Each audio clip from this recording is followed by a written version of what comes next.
What are you really buying? Did you think you were just buying deodorant or body wash when you were purchasing Old Spice? If you thought yes, well, you're wrong. Hi, my name is Lawrence. I'm 21 years old. I'm a senior at Syracuse University, and I'm a male. I'm heterosexual, and I was not educated on this subject previous to writing 205. Hi, I'm Dakota. I also attend Syracuse University. I'm a junior, and I was not educated on this topic either. Old Spice is selling not only a product, but also the ability to become a man.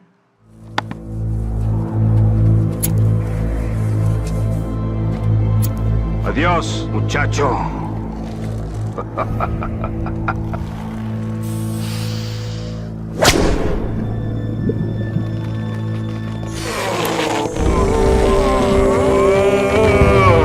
And that's how our town was freed.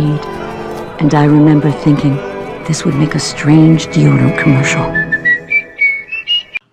Wasn't that interesting? Old Spice uses a woman's voice to commemorate the protagonist's actions, making it seem more acceptable to possess the hegemonic traits and strive for this form of masculinity.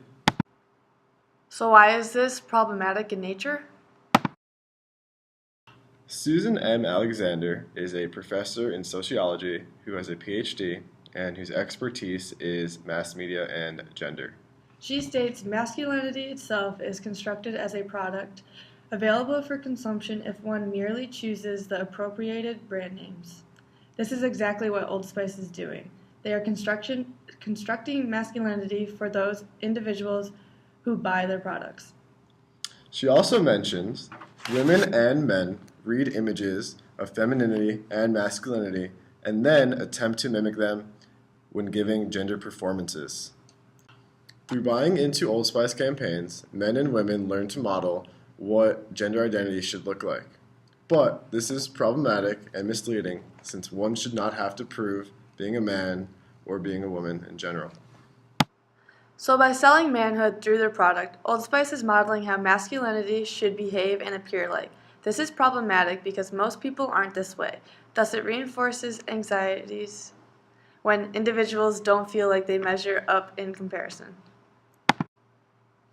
So, seriously, does using Old Spice mean you'll become idolized by men and women, more macho, tough, confident, or a hero? Like more of a man? Old Spice. Smells good, makes you more of a man. Does this make me more manly? If I hired you, what is your plan? I see a few things changing. Less mergers and acquisitions, more charitable donations. Receiving pats on the back, yes, but most importantly, giving them.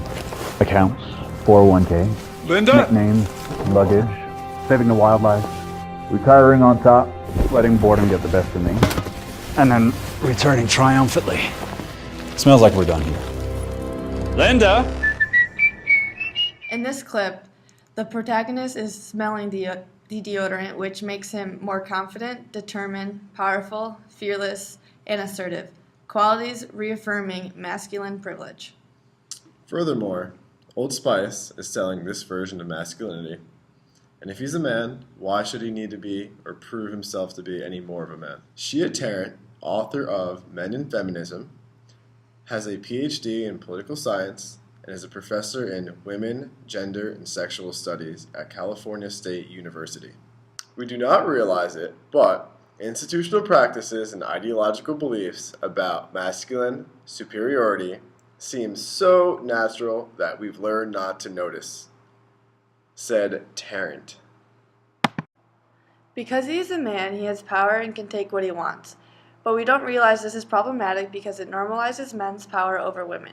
In other words, the message portrayed as being a man means exerting power over others, being assertive and confident. This is masculine privilege, societal acceptance of the unearned advantages of being male. The fact that they are both white heterosexual, able-bodied men adds to their privilege. It shows that the power is discreetly in the hands of men. Old Spice is reinforcing masculine privilege by saying buying our product will make you into this version of masculinity. Listen, we know it's you. APB describes a naked sudsy guy playing a piano made of studs.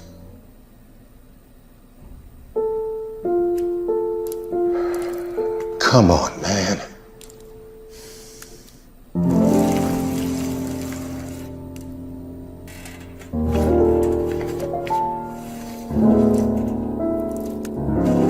Smells like we got the wrong guy.